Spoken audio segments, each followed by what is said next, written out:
Hello, my name is Alan Hernandez, and today I will be doing a book talk on Kesey's One Flew Over Cuckoo's Nest. The Lexile level of this book is 1040. The Lexile scale reflects the readability and difficulty of understanding of a text. A text with a higher Lexile score is harder to read and difficult to understand for a reader, and is best suited for an advanced reader.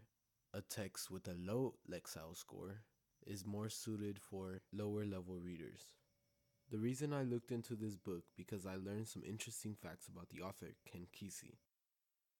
During the mid-1960s, Kesey led a series of parties called the acid test, where he gave psychedelic drugs like LSD or acid to many participants.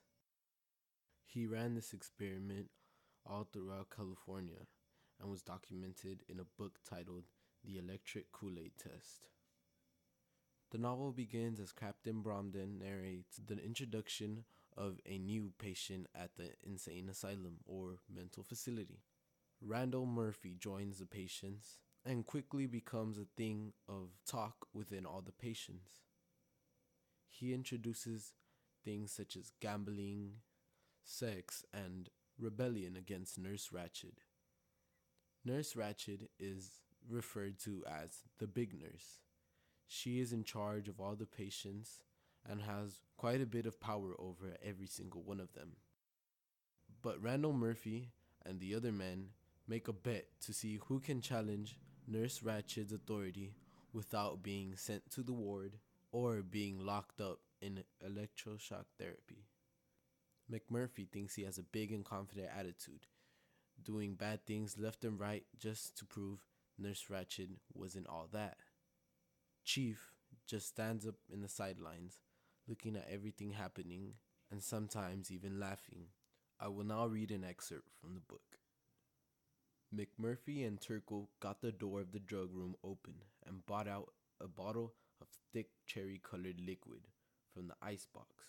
McMurphy tipped the bottle to the light and read the label out loud.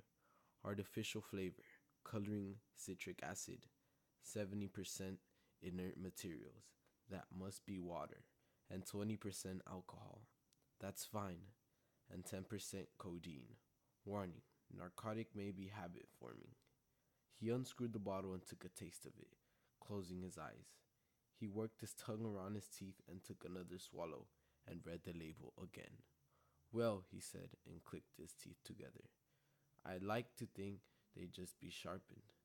If we cut it a little bit with the vodka, I think it will be alright. How are we fixed for the ice cubes, Turkey, old buddy? This excerpt was showing the patients experimenting with codeine, cough syrup, and vodka. But the game and the bet becomes more serious as it goes. Serious to the point of it being fatal. Once, as Nurse Ratched gains her confidence and authority once more, McMurphy sneaks in 2 prostitutes for the patients. Nurse Ratched makes Billy Bibbit guilty of what he has done and threatens him by telling him that she will tell his mother about all the dirty work he has done. This gets to Bibbit's head, and soon he commits suicide. This situation opened the eyes of McMurphy and Chief, and also got McMurphy sent to the ward. Once Chief sees this, he realizes this isn't the life for McMurphy and Chief. So he plans an escape, which I will not tell you about, so read it.